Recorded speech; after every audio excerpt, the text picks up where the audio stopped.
Il y a un moment dans la vie d'un homme où tout se fige.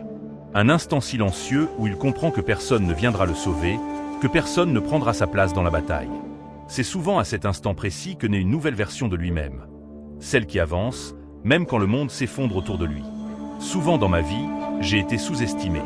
Cela m'a longtemps fait douter de moi et m'a laissé l'impression que ma valeur dépendait du regard des autres. Mais avec le temps, j'ai compris que ma véritable force ne venait pas de ce que les gens pensent, mais de ce que je suis intérieurement. Inspiré par la sagesse stoïcienne, j'ai appris à m'affirmer sans hausser la voix, sans me justifier, simplement en alignant mes actions avec mes valeurs. Et cette prise de conscience a transformé ma vie. Dans cette vidéo, nous allons explorer 9 habitudes capables de changer la manière dont les autres vous perçoivent. Des habitudes qui révèlent votre force, votre discipline et votre détermination sans que vous ayez besoin de prononcer un seul mot. Il ne s'agit pas seulement d'apparence, mais d'attitude, de confiance et de langage corporel. Car lorsque vous maîtrisez cet art, vous projetez naturellement le respect et l'autorité. Le vrai pouvoir naît à l'intérieur. Il se manifeste dans vos comportements, dans votre posture, dans la façon dont vous agissez, écoutez et interagissez avec le monde. Si vous en avez assez d'être sous-estimé et que vous êtes prêt à changer profondément la manière dont on vous voit, restez jusqu'à la fin. Vous pourriez trouver exactement ce qu'il vous faut pour reprendre le contrôle et être enfin reconnu pour ce que vous êtes réellement. Souvenez-vous, le véritable pouvoir n'est jamais de dominer les autres, mais de se dominer soi-même. Lorsque vos actions reflètent vos valeurs, vous vivez de manière authentique. C'est dans cet alignement que naît une force tranquille, impossible à ignorer. Avant de commencer, sachez que si cette vidéo vous parvient, c'est parce que quelqu'un l'a aimée et s'est abonné à la chaîne. Faites de même pour continuer cette chaîne de transmission. Première habitude, la confiance. Ralph Emerson disait que la confiance en soi est le premier secret du succès. Et il avait raison. Dans le stoïcisme, la vraie confiance ne dépend pas de l'admiration des autres, mais de la compréhension profonde de qui nous sommes et de ce que nous valons. Imaginez une personne qui entre dans une pièce. Elle ne dit rien, mais sa posture, son regard, sa démarche imposent instantanément le respect. C'est ce type de présence silencieuse que chacun peut cultiver. La confiance n'est pas l'arrogance. Ce n'est pas le besoin d'impressionner ou de montrer qu'on sait tout. La vraie confiance, c'est se sentir à l'aise avec soi-même, assumer ses forces comme ses faiblesses, savoir ce que l'on vaut sans attendre l'approbation extérieure.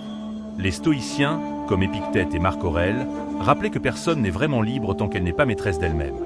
La confiance se construit donc à l'intérieur, dans notre capacité à contrôler nos actions et nos réactions. Une autre habitude essentielle est la présence consciente. Être réellement là, dans le moment. Que ce soit dans une discussion informelle ou une réunion, tenez-vous droit, regardez dans les yeux, écoutez attentivement. Cette présence silencieuse montre non seulement du respect, mais renforce aussi votre propre sentiment de valeur. La confiance n'a pas besoin d'être annoncée. Elle se ressent. Elle se voit dans les gestes, dans l'énergie que vous dégagez, dans votre calme intérieur. Marc Aurèle disait « Regarde en toi-même ». C'est là que se trouve la source du bien. Elle peut couler sans interruption si tu la cherches toujours. Cette source, c'est votre confiance intérieure, en attente d'être révélée. Deuxième habitude, la tranquillité. Imaginez une réunion où la tension monte. Tout le monde parle fort, chacun veut imposer son opinion. Et au milieu de ce chaos, une personne reste calme, observatrice. Elle ne s'agite pas, ne s'énerve pas, mais sa présence attire l'attention.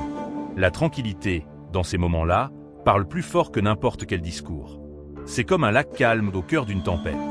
Alors que tout bouge autour de lui, sa surface reste lisse, reflétant force et maîtrise de soi. Mais rester calme n'est pas toujours facile. Souvent, nous confondons agitation et efficacité. Pourtant, les stoïciens rappelaient que la paix intérieure ne signifie pas l'absence de défis, mais la capacité de les affronter avec équilibre. En cultivant la tranquillité, vous devenez capable d'écouter sans interrompre, de répondre sans agressivité, de garder une posture stable même lorsque l'ambiance se tend. Cette capacité attire le respect. Elle inspire confiance.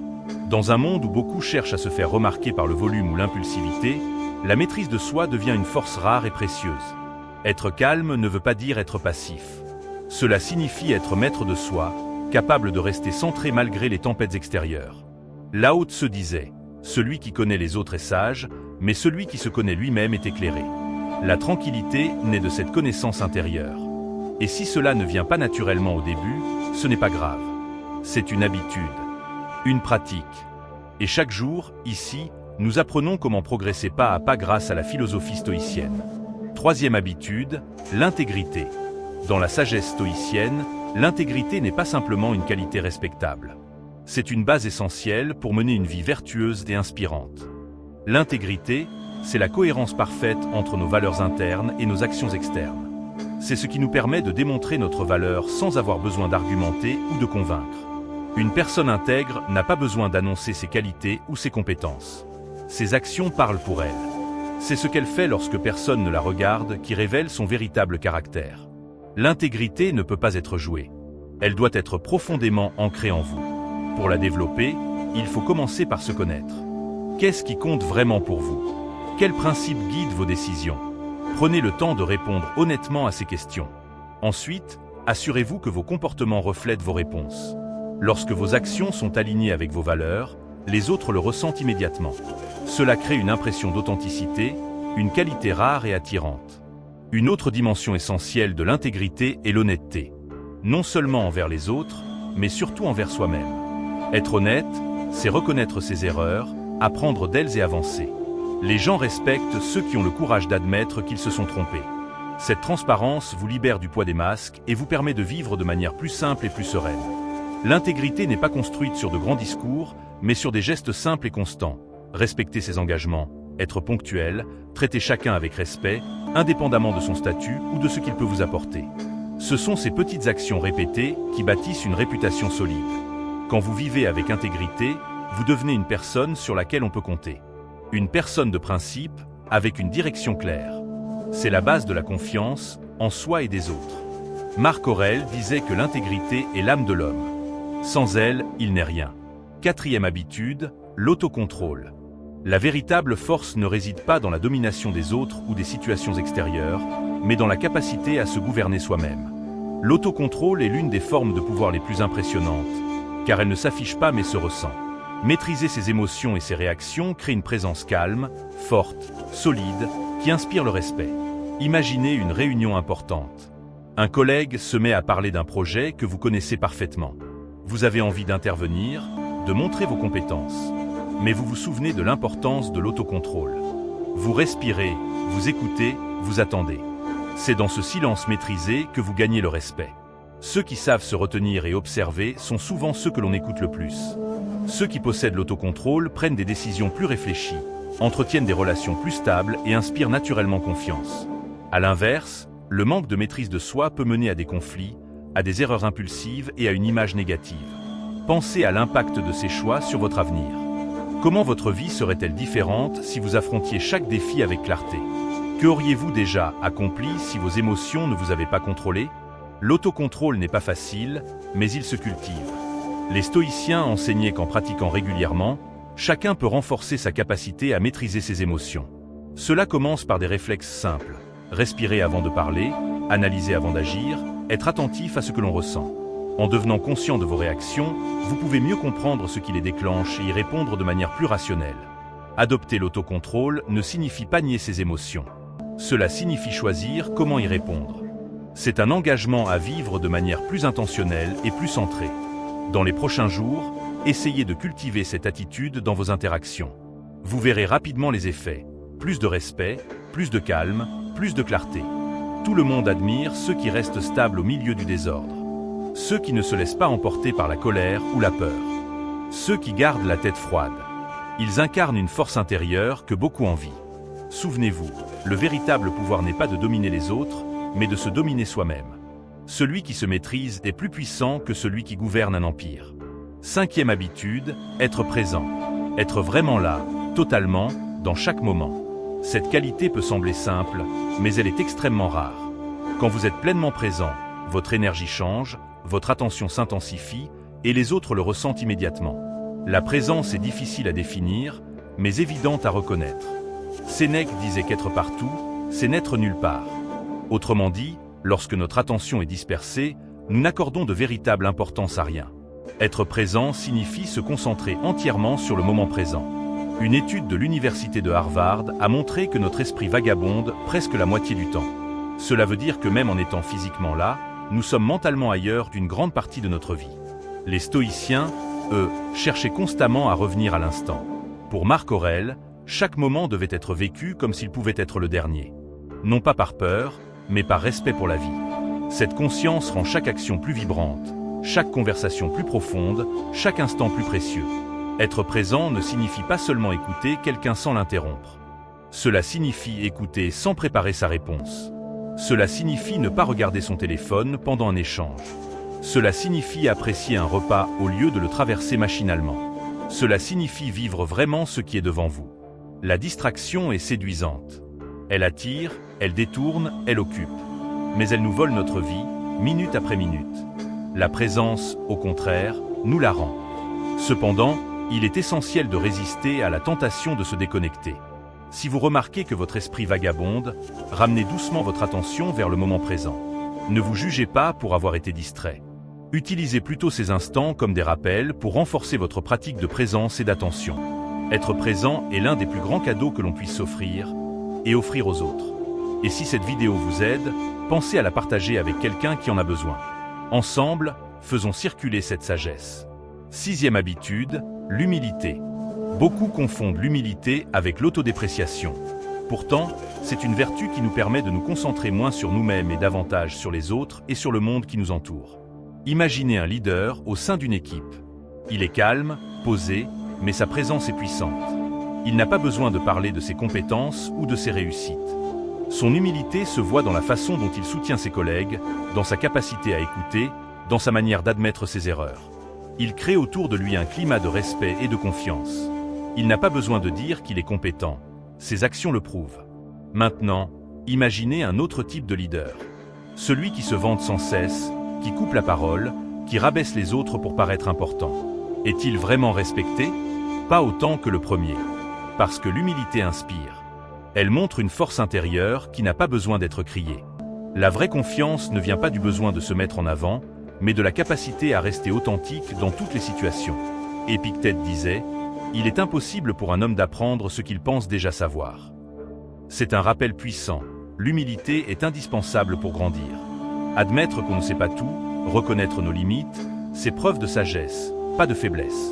Alors, comment cultiver l'humilité? D'abord, accepter que vous ne savez pas tout. C'est difficile, surtout dans un monde où chacun cherche à paraître expert. Mais reconnaître ses limites ouvre la porte à un apprentissage infini. Ensuite, écoutez plus que vous ne parlez. Donnez de l'espace aux autres. Permettez-leur d'exprimer leurs idées sans les interrompre.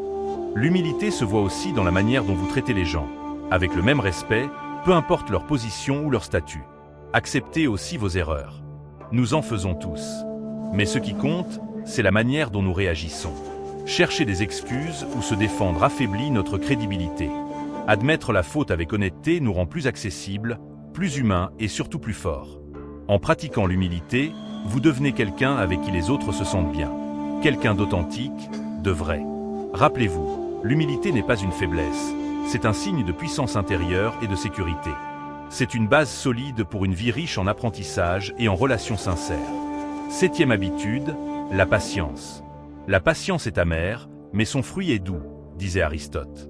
Dans un monde dominé par la rapidité et l'impatience, la capacité d'attendre, d'observer et d'agir au bon moment est une démonstration silencieuse de sagesse. Pensez au bambou. Pendant des années, aucune croissance visible. Rien. Pourtant, sous terre, il construit un système racinaire solide. Et le jour où il émerge, il s'élève à une vitesse extraordinaire. C'est ça, la patience, invisible au début, mais puissante dans ses résultats. Nous vivons à une époque où tout le monde veut des résultats immédiats. Pourtant, la patience, c'est accepter que tout ne peut pas arriver maintenant. C'est rester calme lorsque les choses prennent du temps. Ceux qui maîtrisent la patience montrent un contrôle intérieur remarquable. Sénèque disait « La patience est le courage de la vertu ». Elle nous permet d'évaluer les situations avec lucidité plutôt que de réagir impulsivement. Pour développer la patience, commencez par observer les moments où elle vous manque. Dans les embouteillages, quand vous attendez une réponse importante, quand les choses n'avancent pas au rythme que vous souhaitez. Utilisez ces moments comme des exercices de maîtrise. Demandez-vous, est-ce que cela mérite réellement que je me stresse? La patience est aussi une forme de respect. Lorsque vous laissez les autres s'exprimer sans les interrompre. Lorsque vous attendez votre tour. Lorsque vous acceptez le rythme naturel des choses. Ce comportement inspire le respect et donne une image de maturité et d'assurance. Rappelez-vous les mots d'Épictète, aucune grande chose n'est créée soudainement. Comme un fruit, une relation, une compétence, une vie solide. Tout cela demande du temps. Dans les jours qui viennent, mettez-vous au défi d'être plus patient. Observez comment cela transforme votre perception, vos interactions et la manière dont les autres vous voient. La patience n'est pas simplement une preuve d'autocontrôle. C'est une affirmation silencieuse de votre valeur. Et si vous trouvez ce contenu utile, n'oubliez pas de liker la vidéo et de vous abonner pour ne rien manquer des prochaines leçons stoïciennes qui transformeront votre manière d'agir et de penser. 8e habitude, la gratitude. La gratitude n'est pas seulement la plus grande des vertus, mais la mère de toutes les autres. La citation de Cicéron rappelle que la gratitude n'est pas seulement un sentiment, mais une vertu fondamentale qui soutient toutes les autres. C'est une habitude puissante qui nous permet de reconnaître la valeur des choses et des personnes qui nous entourent, même sans le dire. Imaginez une personne qui, au lieu de se plaindre des difficultés, trouve toujours quelque chose pour lequel être reconnaissante. Pensez à quelqu'un qui, face à une tâche difficile, remercie pour l'opportunité de croissance qu'elle représente. Cette personne n'a pas besoin de parler de sa gratitude. Ses actions et son attitude l'expriment clairement. En pratiquant la gratitude, nous montrons une compréhension profonde de ce que nous avons et nous projetons une force silencieuse. Réfléchissez à la semaine passée. Combien de fois avez-vous pratiqué la gratitude en silence, sans ressentir le besoin de la dire? Partagez en commentaire la dernière fois que vous avez ressenti cette gratitude discrète. Votre expérience peut aider d'autres personnes à reconnaître leurs petites victoires. Les études montrent que la posture corporelle, le langage non verbal et la confiance influencent la manière dont nous sommes perçus. Une étude de l'université de Harvard indique que certaines postures peuvent augmenter la confiance et réduire le stress. La véritable affirmation commence donc par un changement intérieur. Souvent, nous nous concentrons sur ce qui nous manque. Pourtant, les stoïciens insistent sur l'importance de valoriser ce que nous avons déjà. Sénèque disait « Ce n'est pas celui qui a peu, mais celui qui désire toujours plus, qui est pauvre ». La gratitude n'est pas seulement dire merci, mais vivre avec appréciation. Elle renforce notre intérieur et change la manière dont les autres nous voient. Au lieu de chercher à prouver notre valeur, nous développons une confiance calme qui se remarque naturellement. 9e habitude, comment vous vous exprimez. Vous n'avez pas besoin de parler pour que les autres remarquent votre présence. Une étude de la Harvard Business School montre que 55% de la communication est non verbale. Votre posture, vos expressions et votre attitude influencent la perception que les autres ont de vous. Votre valeur est souvent transmise de manière silencieuse. Le besoin d'être validé ou la peur de ne pas être remarqué peut pousser à trop parler ou à en faire trop. Ce comportement peut nuire à la crédibilité. Dans le stoïcisme, on apprend que le véritable pouvoir vient du contrôle de soi. Comme l'a dit Épictète, le bonheur et la liberté commencent par comprendre que certaines choses sont sous notre contrôle et d'autres non. Cela aide à se concentrer sur ce qui compte réellement. Votre manière de vous exprimer doit être guidée par la maîtrise de soi. Une attitude calme et confiante transmet une force silencieuse qui inspire le respect. Cultiver cette présence non verbale peut changer la manière dont vous êtes perçu. Montrez votre valeur par vos actions et votre comportement, et vous verrez la différence dans vos relations. Commentez quelle habitude vous allez mettre en pratique. Merci d'avoir regardé.